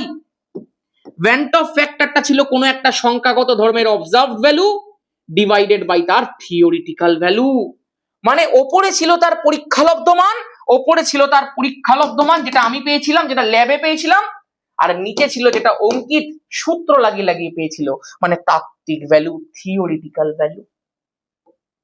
এবার তুই চিন্তা করে দেখ, নর্মাল কেসে, স্বাভাবিক কেসে অবজার্ভড এর ভ্যালুটা থিওরিটিক্যালের সাথে সমান হয়, তখন দুটোই সেম, তাহলে আই এর ভ্যালুটা 1 হয়ে যায়।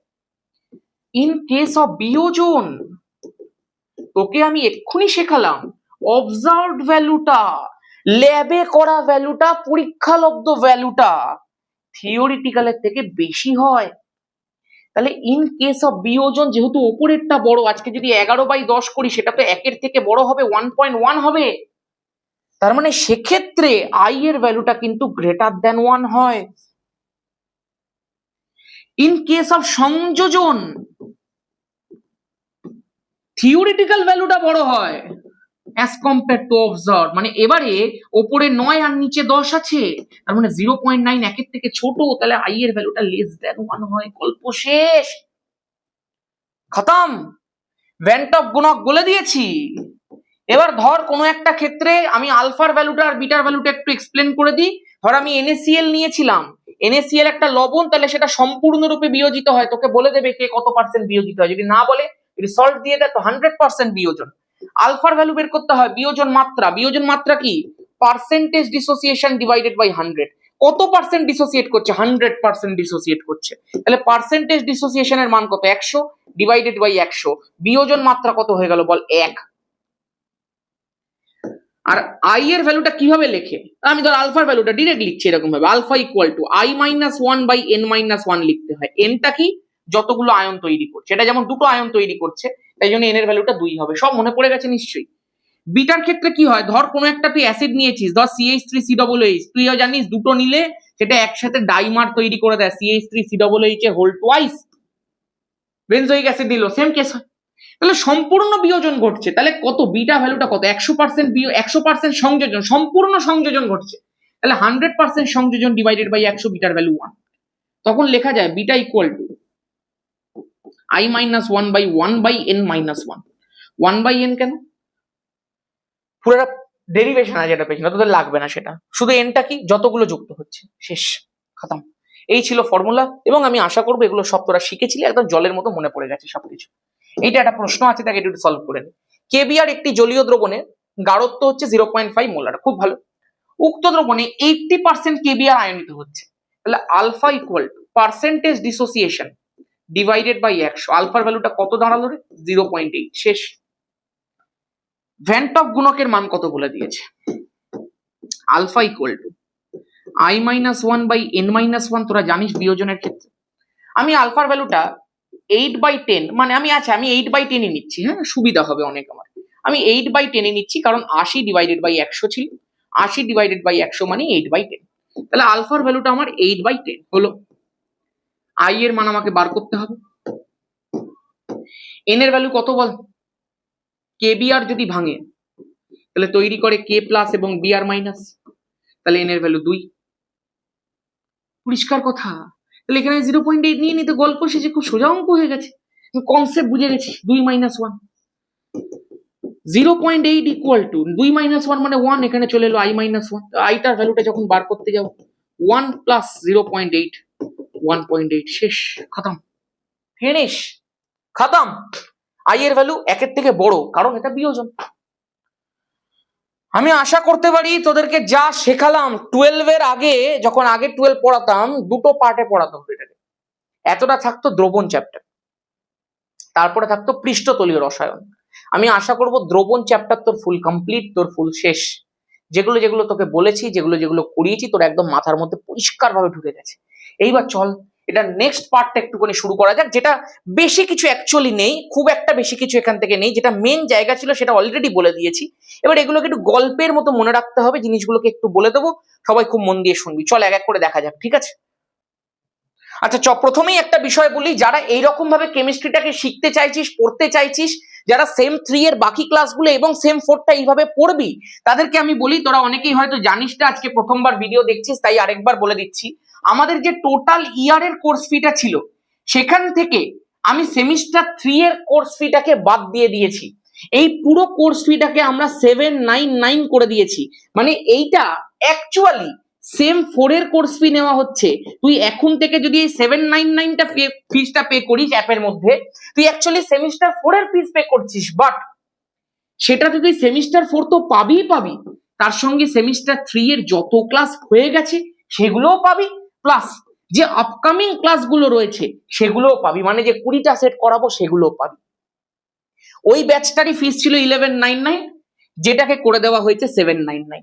মানে পুরো সেম 3টা যত ক্লাস হয়েছে সব পেলাম, আপকামিং ক্লাসগুলোও পেলাম, কিন্তু সেমিস্টার 3 এর জন্য এক্সট্রা পে করতে হবে না, শুধুমাত্র পে করতে হবে সেম 4 এর জন্য। মানে এরপরে সেম 3 শেষ হয়ে যাওয়ার পর আমি টোটাল বছরটাও পাবো। এই যে কোর্সটা, প্রথমে অ্যাপটা ডাউনলোড কর, অ্যাডভেঞ্চার একাডেমি সৈকত দাস। মনে রাখবি এডভেঞ্চার কিন্তু, হ্যাঁ কথাটা অ্যাডভেঞ্চার নয়, এডভেঞ্চার মানে education plus adventure. Adventure Academy Saikat Das play স্টোরের মধ্যে গিয়ে সার্চ করবে, অথবা পিন কমেন্টটা চেক করো, কমেন্ট সেকশনের পিন কমেন্টেই দেখবে অ্যাপের লিংক দেওয়া রয়েছে, ওখান থেকেও ডাউনলোড করতে পারবে। করার পরই লগ ইন করবে, লগ ইন করার পর দেখবে এই ব্যাচটা একদম শেষে দেওয়া রয়েছে, একদম শুরুতে রয়েছে সেমিস্টার 3 এর ব্যাচ 699 দেখবি ফিস দেওয়া আছে। ওইটা নয়, ওটা কিন্তু করলে শুধু সেম 3 পাবি। একদম শেষে চলে যাবি, গিয়ে 699 এর পরিবর্তে দেখবি 799 এর একটা ব্যাচ আছে, যেখানে লেখা রয়েছে সেম 3 + 4। সেখানে কিন্তু তুই বুঝতেই পারছিস সেম 3টা তুই এমনি পেয়ে যাচ্ছিস, আর তুই ফিসটা পে করছিস সেম 4 এর জন্য। ঠিক আছে, একদম লাস্টে আছে, ভুল করবি না, প্রথমেরটা নয়, একদম শেষেরটা। সবাই করে নিস, যারা যারা করিসনি এখনো। প্রচুর ছেলে মেয়ে অ্যাডমিশন করে ফেলেছে ভাই, বিশেষ করে আমি জানি না, হয়তো প্রাইভেট টিউশন যারা ছিল সেগুলো হয়তো বন্ধ হয়েছে একটুখানি, তো সেই সমস্যার জন্য অনেক ছেলে মেয়ে ভর্তি হয়েছে। প্রচুর অ্যাডমিশন হয়েছে 12 এই বিগত কয়েকদিনে, এবং ভিডিওটা দেওয়ার পরে, অর্গানিকের ভিডিওটা বা রোড ম্যাপটা দেওয়ার পরে অনেক ছেলে মেয়ে যুক্ত হয়েছে এবং প্রচুর ভালো করে পড়াশোনা করছে। যাদের 11 এর সমস্যা ছিল, 11টাও পুরোর মধ্যে দেওয়া রয়েছে, তারপরে কোনো সমস্যা নেই। আমাদের সিলেবাস শেষ, কিন্তু যে কটা ক্লাস হয়েছে সব রেকর্ডেড ভার্সনে রয়েছে, কোনো সমস্যা হবে না। আর 20টা সেট তো এবার থেকে হচ্ছেই, 2টো সেট হয়েছে, এখনো 18 খানা সেট হবে ব্যাচের মধ্যে। ঠিক আছে, চলে আসবি যারা যারা ভর্তি হতে চাস। আর যদি কেউ হোয়াটসঅ্যাপ করতে চাস, হোয়াটসঅ্যাপে কথা বলতে চাস, 9330860364 9330860364 এই নাম্বারে হোয়াটসঅ্যাপ করতে পারিস। যদিও ডিরেক্ট অ্যাপ থেকে ভর্তি হয়ে গেলে সবকিছু সঙ্গে সঙ্গে পেয়ে যাবি, কোনো সমস্যা ফেস করলে অবশ্যই হোয়াটসঅ্যাপ করতে পারিস। ঠিক আছে, দেখা যাক। আমি একটুখানি বলি তোদেরকে, 3টে টাইপের দ্রবণ আছে, তোরা জানিস প্রত্যেকে। একটা প্রকৃত দ্রবণ, যার কণা সবচেয়ে ছোট, তারপরে মিডিল একটা রয়েছে কোলয়েড, আর সব থেকে বড় কণা যাদের আছে সেটা হচ্ছে প্রলম্বন। তোরা এগুলো সব জানিস, এগুলো তোদেরকে আর পড়াতে হয় না, এগুলো সব তোরা বুঝেই গেছিস। কোলয়েডটাকে যদি আমরা একটুখানি দেখি, কোলয়েডের মধ্যে একটু ফ্যান্সি বিষয় অ্যাকচুয়ালি। নর্মাল যে কোনো দ্রবণে আমরা দ্রাবক আর দ্রাব বলি, কিন্তু কোলয়েডের ক্ষেত্রে আমরা বলি বিস্তৃত দশা, বিস্তার মাধ্যম। নিশ্চয়ই জানিস এই যে বিস্তার মাধ্যম কথাটা আমি বলছি, সেটাই হচ্ছে অ্যাকচুয়ালি আমার দ্রাবক। আর যে আমি বলছি বিস্তৃত দশা, সেটাই হচ্ছে অ্যাকচুয়ালি আমার দ্রাব। এই দ্রাবটা, এই বিস্তৃত দশাটা কার মধ্যে দ্রবীভূত হচ্ছে? বিস্তার মাধ্যমের মধ্যে। এই মাধ্যমটার মধ্যে সেটা ছড়িয়ে পড়ছে এবং সেটা কোলয়েড তৈরি করছে। এই হচ্ছে বিষয়। বিস্তৃত দশা, বিস্তার মাধ্যমের ভৌত অবস্থার উপর ভিত্তি করে কোলয়েডের শ্রেণীবিন্যাস তোরা প্রত্যেকেই জানিস।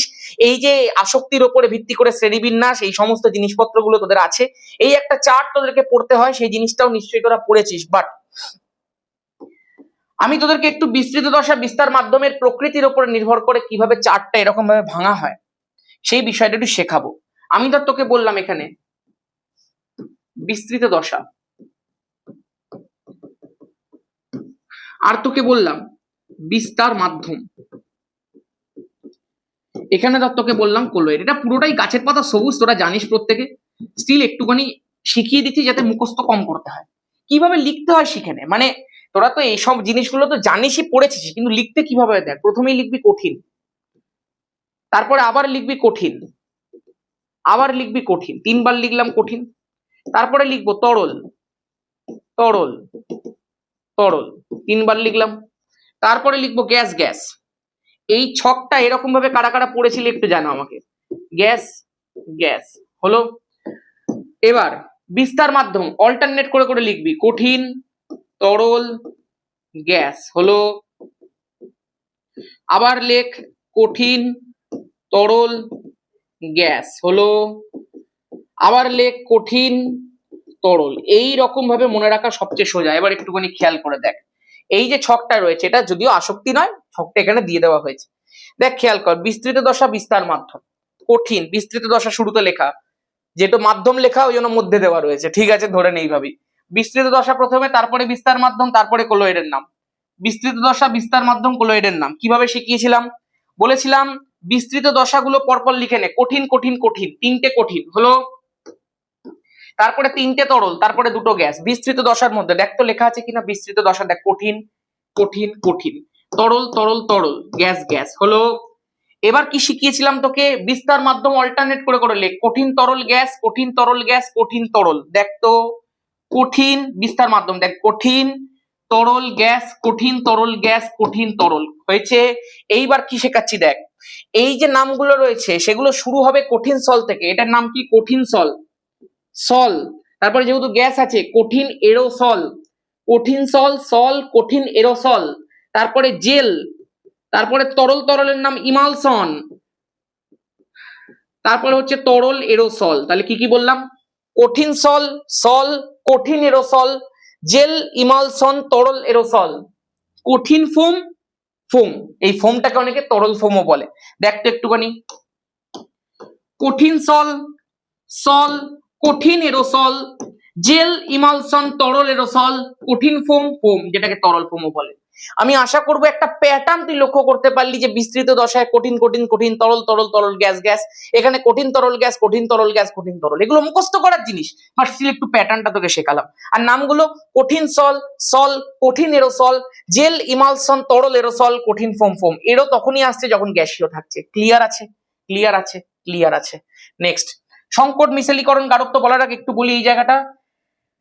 এই যে বিস্তার মাধ্যমের প্রতি বিস্তৃত দশার আসক্তির উপরে ভিত্তি করে কোলয়েড 2 প্রকারের হয়ে থাকে। একটাকে আমরা প্রত্যেকেই জানি লায়োফিলিক কোলয়েড বলে, যেটাকে আমরা দ্রাবক আকর্ষী বলে থাকি। ফিলিক কথাটার অর্থ হচ্ছে আকর্ষী, যেটা পছন্দ করছে। আরেকটাকে বলে লায়োফোবিক, ফোবিক মানে হচ্ছে ভয় পাওয়া, যেটাকে আমরা বলি দ্রাবক বিকর্ষী কোলয়েড।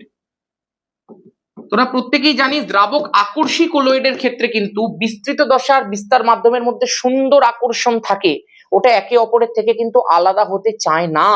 কিন্তু দ্রাবক বিকর্ষী কোলয়েড যেটা বারবার পরীক্ষাতে আসে, সেখানে কিন্তু বিস্তৃত দশা বিস্তার মাধ্যমের মধ্যে সাপে নেউলের সম্পর্ক, ওরা একসাথে থাকতে চাইছে না। ঠিক আছে, একদম পরিষ্কার।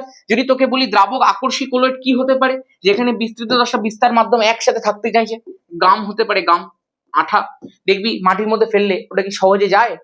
ছড়িয়ে পড়ে? পড়ে না তো। তার মানে বিস্তৃত দশা বিস্তার মাধ্যম চেপে চুপে আছে একদম। লায়োফোবিকের ক্ষেত্রে তোরা প্রত্যেকে জানিস গোল্ড সল হয়, সিলভার সল হয়, যেগুলো সহজে থিতিয়ে পড়ে। ঠিক আছে, আচ্ছা, এগুলো সব হয়ে গেল। সংকট মিশেলীকরণ গাঢ়ত্ব, মিশেল বিষয়টা কি নিশ্চয়ই মনে পড়ছে।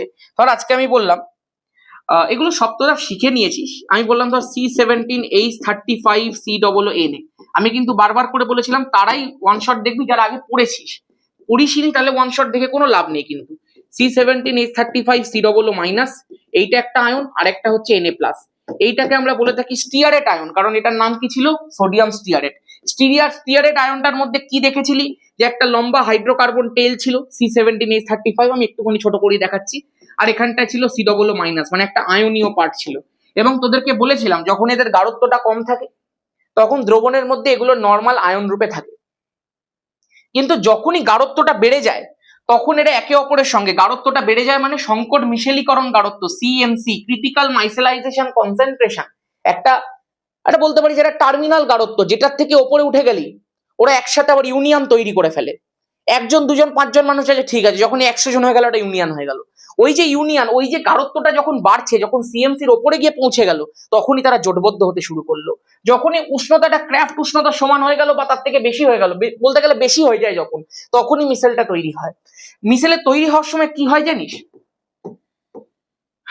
এই যে হাইড্রোকার্বন পার্টগুলো থাকে সেগুলোকে ভেতরের দিকে রেখে, হাইড্রোকার্বন পার্টগুলো থাকে যেগুলো হচ্ছে মানে দ্রাবকের প্রতি বা বলতে পারিস জলের প্রতি খুব একটা আসক্ত নয়, এগুলো হচ্ছে হাইড্রোফোবিক পার্ট।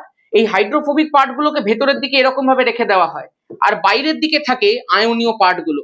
যে আয়নীয় পার্টটা ওই C00 মাইনাস পার্টটা যেটা তোরা দেখলি, পোলার পার্টটা যেটা দেখলি, ওরা এরকম ভাবে পরপর পরপর পরপর পরপর যুক্ত হয়। দেখ একজন যখন ছিল, একটা যখন ছিল তখন তো একটা জাস্ট নর্মাল আয়ন ছিল, কিন্তু যখন একসাথে জুড়ে গেল, যখন একসাথে একটা ইউনিয়ন তৈরি করে ফেললো, সবাই মিলে যুক্ত হয়ে একটা কোলয়েড কণার আকার ধারণ করলো। এবং এইভাবেই যখন সংযোজনের মাধ্যমে কোলয়েড তৈরি হচ্ছে, এটাকে সংযোজিত কোলয়েড বা মিশেল বলা হচ্ছে।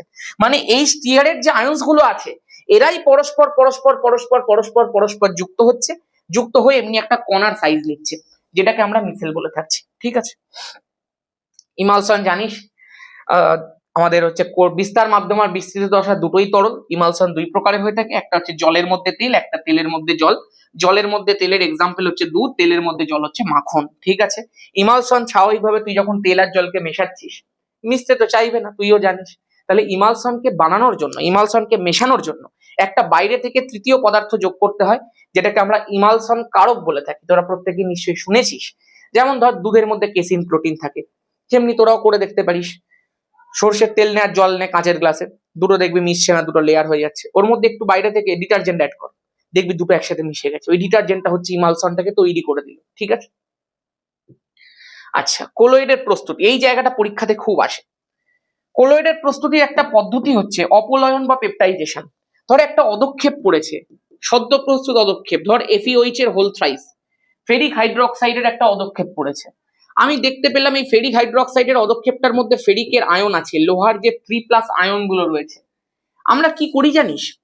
এইটার মধ্যে ওই সম আয়ন বিশিষ্ট একটা তড়িৎ বিশ্লেষ্য যোগ করে দিই। মানে এই যে ফেরিক হাইড্রোক্সাইডটার মধ্যে বাইরে থেকে যোগ করি ফেরিক ক্লোরাইড। কেন? কারণ ফেরিক হাইড্রোক্সাইডটার মধ্যে Fe3+ এর একটা বিষয় আছে, এবং সেইটার সাথে যাতে সমান একটা আয়ন সে পায় সেই জন্যই ফেরিক ক্লোরাইডের মধ্যে Fe3+ আছে। সেই জন্য Fe3+ সমন্বিত ফেরিক ক্লোরাইডকে এই ফেরিক হাইড্রোক্সাইডের মধ্যে বাইরে থেকে যোগ করা হয়। নিশ্চয়ই মনে পড়ে গেছে তোদের। যখনই আমি যোগ করলাম, এই যে ফেরিক হাইড্রোক্সাইডটা ছিল, ফেরিক হাইড্রোক্সাইড কি করবে, যেই দেখতে পাবে যে বাইরে থেকে যোগ করা হয়েছে ফেরিক ক্লোরাইড, যে ফেরিক ক্লোরাইডটার মধ্যে রয়েছে Fe3+, ও বলবে এ তো আমার ভাই, আমার কাছেও রয়েছে Fe3+, আমিও Fe3+, এবং যাকে বাইরে থেকে যোগ করা হয়েছে তারও রয়েছে Fe3+, তাহলে সে কেন আমার থেকে দূরে থাকবে, আমার কাছে আয়। Fe3+ আয়নগুলো যেগুলোকে আমি বাইরে থেকে যোগ করলাম, এই FeOH এর হোল থ্রাইস সেইটাকে বর্ণাত্মক ভাবে অধিশোষিত করবে। অধিশোষণ আর শোষণের পার্থক্যটা কোথায়? শোষণ মানে হচ্ছে ভেতরে ঢুকিয়ে নেওয়া, কিন্তু অধিশোষণ মানে হচ্ছে পৃষ্ঠতলে আটকে রাখা। তাহলে এইরকম ভাবে Fe3+ আয়নগুলোকে এই FeOH এর হোল 3টা অধিশোষিত করে নেবে, মানে পৃষ্ঠতলের মধ্যে আটকে রেখে দেবে, পৃষ্ঠতলের মধ্যে সঞ্চয় করে নেবে, আটকে রেখে দিল। যখনই আটকে রেখে দিল, this process is known as অপলয়ন। কি হবে? আগে দুখানে FeOH এর হোল থ্রাইস যদি থাকতো, যদি দুটো FeOH এর হোল থ্রাইস কাছাকাছি আসতো, তখন একসাথে যুক্ত হয়ে যেত এবং থিতিয়ে পড়তো। কিন্তু এখন দেখ এর বাইরে একটা পজিটিভ চার্জের লেয়ার তৈরি হয়েছে, এবং একই রকম ভাবে আরো একটা যে FeOH এর হোল থ্রাইস ছিল তারও বাইরে একটা এরকম পজিটিভ চার্জের লেয়ার তৈরি হয়েছে। এরা দুজন যখন আগে কাছাকাছি আসতো তখন একসাথে যুক্ত হয়ে থিতিয়ে পড়তো বড় কণা রূপে, তখন আর কোলয়েড হতো না। কিন্তু এখন যখন পরস্পরের কাছাকাছি আসবে তখন কিন্তু একদম বিকর্ষণ দেখা যাবে, কারণ এরও বাইরে পজিটিভ ওরও বাইরে পজিটিভ। মনে পড়ছে নিশ্চয়ই, এই চার্জ গুলো যখন তৈরি হলো তখনই ওদের মধ্যে একটা বিকর্ষণ হলো, ওরা কোলয়েড কণার আকার প্রাপ্ত করলো। এবং স্বাভাবিকভাবে এই বাইরে একটা চার্জ তার বাইরে আরেকটা চাপ, ওদের মধ্যে যে বিভবের পার্থক্য, জিটা বিভব মনে আছে নিশ্চয়ই, স্টার্ন পোটেনশিয়াল, ওই সমস্ত কথাগুলো হয়েছে। আচ্ছা, আলোক ধর্ম বা টিন্ডাল প্রভাব বিষয়টা কি নিশ্চয়ই মনে আছে, কোলয়েডের কণাগুলো একটু বড় বড় হয়, ওর মধ্যে দিয়ে আলো পাঠালে কোলয়েডের কণা দ্বারা আলোগুলো বিচ্ছুরিত হয় এবং চোখের মধ্যে এসে পড়ে। ভেতরের থেকে আলোর যে গতিপথ সেটা পরিষ্কার বোঝা যায়। পাতি পাতি জিনিস, বেশি সময় নষ্ট করবো না এগুলোতে, তোদের জানিস মেন জায়গা পড়িয়ে দিয়েছি। ব্রাউনীয় গতি, কোলয়েড কণাগুলোর ওপরে যে দ্রাবকের কণাগুলো এদিক ওদিক থেকে প্রেসার অ্যাপ্লাই করে, তার ফলে ইতস্তত পিরামিড বিক্ষিপ্ত বিচরণ দেখতে পাওয়া যায় কোলয়েডে, সেটাই ব্রাউনীয় গতি। তড়িৎ সঞ্চালন বা ইলেকট্রোফোরেসিস খুব ইম্পর্টেন্ট। কোলয়েড দেখবি দুই ধরনের চার্জগ্রস্ত হয়, একটা দেখালাম FeOH এর হোল থ্রাইসের ক্ষেত্রে, যেটার মধ্যে স্বাভাবিকভাবে তুইও বুঝতে পারছিস বাইরে থেকে একটা Fe3+ এসে যুক্ত হচ্ছে এবং সেটা একটা পজিটিভলি চার্জ কোলয়েডে কনভার্ট হচ্ছে। একই রকম ভাবে থাকে আর্সেনিয়াস সালফাইড AS2S3, সেটার মধ্যে আবার বর্ণাত্মক ভাবে S2- আয়ন যুক্ত হয়, তার মানে পুরোটা তৈরি করে একটা নেগেটিভলি চার্জ কোলয়েড। ধর এইটা একটা FeOH এর হোল থ্রাইস সল আছে, মানে একটা কোলয়েড আছে, এটা তোরা প্রত্যেকেই জানিস একটা পজিটিভলি চার্জ কোলয়েড, একটা পজিটিভলি চার্জ কোলয়েড আছে। এবার আমি এটাকে ব্যাটারির মাধ্যমে আগে ক্যাথোড অ্যানোড করে নিয়েছে। ক্যাথোড মানে তুই কি জানিস বল? আমরা প্রত্যেকে জানি ক্যাথোডের চার্জ কি হয়, একটু শিখিয়ে দিই। K for cation, K for cathode. যেহেতু K for cation, K for cathode, ওই জন্য নিশ্চয়ই মনে আছে ক্যাটায়ন যায় ক্যাথোডের দিকে। যদি ক্যাটায়ন ক্যাথোডের দিকে যায়, ক্যাটায়নের চার্জ কি পজিটিভ, তাহলে ক্যাটায়নের যার দিকে যাচ্ছে বিপরীত দিকেই যাবে, তাহলে ক্যাটায়ন যার দিকে যাচ্ছে, ক্যাটায়ন যার দিকে যায় সে নিশ্চয়ই নেগেটিভ হবে, তাহলে ক্যাথোড নেগেটিভ হবে, ক্যাটায়ন পজিটিভ বলে। আবার তোরা প্রত্যেকে জানিস অ্যানায়ন যায় অ্যানোডের দিকে, অ্যানায়নের চার্জ নেগেটিভ, তাহলে অ্যানোডের দিকে যাচ্ছে যখন অ্যানোডের চার্জ পজিটিভ, শেষ। তাহলে একই রকম ভাবে দেখতে পাচ্ছি অ্যানোডের চার্জ পজিটিভ, ক্যাথোডের চার্জ নেগেটিভ, কারণ ক্যাটায়ন যার দিকে যাচ্ছে সে নেগেটিভ, অ্যানায়ন যার দিকে যাচ্ছে সে পজিটিভ। FeOH এর হোল থ্রাইস কি ধরনের সল? পজিটিভলি চার্জ সল, কারণ Fe3+ যুক্ত থাকে। যখনই এটার মাধ্যমে আমরা কারেন্টটা অ্যাটাচ করব, সঙ্গে সঙ্গে দেখতে পাবি যেহেতু এটা একটা পজিটিভ সল, পজিটিভ কার দিকে যাবে? ক্যাথোডের দিকে চলে যাবে, নেগেটিভের দিকে চলে যাবে। দেখ পুরোটা এরকম ভাবে শিফট হয়ে ক্যাথোডের দিকে চলে যাচ্ছে। এই পদ্ধতিটাকে বলা হয় ক্যাটাফোরেসিস, ক্যাথোডের দিকে গমন। বায়োমলিকিউলস পড়েছি নিশ্চয়ই, ঠিক আছে? যারা পড়ছিস আমাদের কাছে এগুলো সব শিখে গেছিস, যারা অন্যান্য জায়গাতে পড়েছিস নিশ্চয়ই পড়েছিস, যদি না পড়ে থাকিস তাহলে সমস্যা আছে ভাই। আর যদি অ্যানোডের দিকে যেতে দেখিস, আর্সেনিয়াস সালফাইড নিলে অ্যানোডের দিকে চলে যেত, ওটাকে বলা হতো অ্যানাফোরেসিস, ঠিক আছে? ফিনিশ। যেটা যতটা দরকার ততটাই বলবো। সংরক্ষক কোলয়েড মানে কি? যেগুলো লায়োফিলিক কোলয়েড থাকে, দ্রাবক আকর্ষী কোলয়েড থাকে, সেগুলো সহজে তঞ্চিত হয় না। কিন্তু যেগুলো দ্রাবক বিকর্ষী কোলয়েড থাকে সেগুলো সহজে তঞ্চিত হয়ে যায়, সেগুলো সহজে থিতিয়ে পড়ে। ওই দ্রাবক বিকর্ষী কোলয়েড গুলোকে বাঁচানোর জন্য, থিতিয়ে পড়ার হাত থেকে রক্ষা করার জন্য তার মধ্যে যে দ্রাবক আকর্ষী কোলয়েডটাকে মেশানো হয়, মানে একদম ডুবতা হুয়া सूरज को बचाने के लिए किसी एक को भेजा गया है। একটা কোম্পানি ডুবে যাচ্ছে, আমি বাইরে থেকে একটা স্ট্র্যাটেজিস্টকে পাঠালাম, ওই স্ট্র্যাটেজিস্টটা হচ্ছে আমার সংরক্ষক কোলয়েড, যেটা ওই ডুবে যাওয়া কোম্পানিটাকে বাঁচাবে। ডুবে যাওয়া কোম্পানি কোনটা? দ্রাবক বিকর্ষী কোলয়েড গুলো সহজে থিতিয়ে পড়ে। সেই দ্রাবক বিকর্ষী কোলয়েড গুলোকে বাঁচানোর জন্য আমি অ্যাড কাকে করব? কোন একটা দ্রাবক আকর্ষী কোলয়েডকে অ্যাড করব। সেই দ্রাবক আকর্ষী কোলয়েডটা গিয়ে ওকে বাঁচাবে, ওই জন্য বলা হলো সেটাকে সংরক্ষক কোলয়েড। এখান থেকে স্বর্ণ সংখ্যার কনসেপ্টটা নিশ্চয়ই মনে পড়ছে, তাই না? 10 ml প্রমাণ গোল্ড সল, 1 ml 10% NaCl দ্রবণ যেই মাত্র যোগ করলাম সেটা থিতিয়ে পড়বে, কিন্তু থিতিয়ে পড়াটা আটকানোর জন্য যত মিলিগ্রাম সংরক্ষক কোলয়েড যোগ করা হয় সব নিশ্চয়ই মনে আছে। নেক্সট হচ্ছে কোলয়েডের তঞ্চন। এই একই ধরনের কনসেপ্ট, কোলয়েড গুলো যখন বিপরীত আধানগ্রস্ত কণা, আজকে তুই চিন্তা করে দেখ, ধর আমি বললাম FeOH এর হোল থ্রাইস, এই FeOH এর হোল থ্রাইসের কি ধরনের চার্জ আছে বল? পজিটিভ চার্জ আছে। তাহলে একে যদি আমাকে তঞ্চন করতে হয় তাহলে আগের চার্জটাকে আমাকে নষ্ট করতে হবে, কারণ তোরা জানিস প্রত্যেকেই যখন চার্জহীন কণাগুলো পাশাপাশি আসে তখন তারা যুক্ত হয়ে বড় কণা রূপে থিতিয়ে পড়ে। তাহলে আগে আমাকে চার্জটাকে ডিসচার্জ করতে হবে। তাহলে এর পজিটিভ চার্জ আছে, আমাকে যদি একে ডিসচার্জ করতে হয় তাহলে কি ধরনের চার্জকে সামনে আনতে হবে? নেগেটিভ আনতে হবে।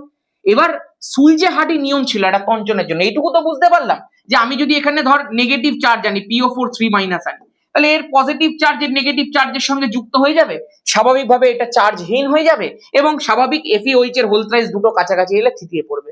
এই প্রসেসটাকে তো তঞ্চন বলে। কিন্তু এই তঞ্চন রিলেটেড একটা নিয়ম নিশ্চয়ই পড়েছিলি, যেটাকে বলা হতো সুলজে হার্ডি নিয়ম।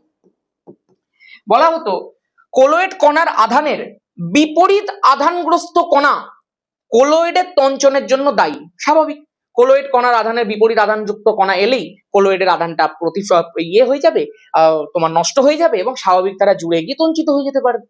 আবার বলা হলো ধরো তিনটে কণা আমি নিয়েছি, একটা হচ্ছে Cl মাইনাস, তিনটে আয়ন নিয়েছি, একটা হচ্ছে SO4 2 মাইনাস আর একটা হচ্ছে PO4 3 মাইনাস। বলা হলো কোলয়েড কণার আধানের বিপরীত আধানগ্রস্ত কণার আধান যত বেশি হবে তার তঞ্চন ক্ষমতা তত বেশি হবে। স্বাভাবিক, আজকে Fe3+ আছে এখানে, এটা পজিটিভলি চার্জ কোলয়েড, সেটাকে যদি আমাকে তঞ্চিত করতে হয় আমি কোনটা নেব? Cl মাইনাস নেবো যার একটা নেগেটিভ চার্জ, নাকি 2 মাইনাস নেবো, নাকি 3 মাইনাস নেবো? স্বাভাবিক, যেটা সবচেয়ে বেশি আছে আমি সেটাকেই নেব, যাতে এটাকে সহজে তঞ্চিত করতে পারি। স্বাভাবিক ব্যাপার, একদম পরিষ্কার কথা। তার মানে কোলয়েড কণার আধানের বিপরীত আধানগ্রস্ত কণা কোলয়েডের তঞ্চনের জন্য দায়ী। বিপরীত আধানগ্রস্ত আয়ন বা কণার বা মূলকের আধান যত বেশি হবে সেটা তত বেশি কার্যকরী হবে। এটাই সুলজে হার্ডি নিয়ম। এই ছিল, নিশ্চয়ই বুঝতে পারছিস, পুরো একটা প্রপার রিভিশন তোকে আমি করিয়ে দিলাম এবং এই কনসেপ্টস গুলো তোর মাথার মধ্যে ঢুকে পড়েছে। এরপরে কোয়েশ্চেন সলভ কর, যারা ব্যাচের মধ্যে আছিস, যা পড়াচ্ছি পড়ে নিয়েছিস, আর তার পাশাপাশি যা কোয়েশ্চেন সলভ করাবো 20টা সেট করে নে। 20টা সেটের মধ্যে 3টে বা 5টা সেট আমি ইউটিউবের মধ্যে দেবো বলেছি, দেবো। ঠিক আছে, আজকের মতো এখানেই। সবাই ভালো থাকিস, সুস্থ থাকিস, পড়তে থাকিস। জয় ধামাকা।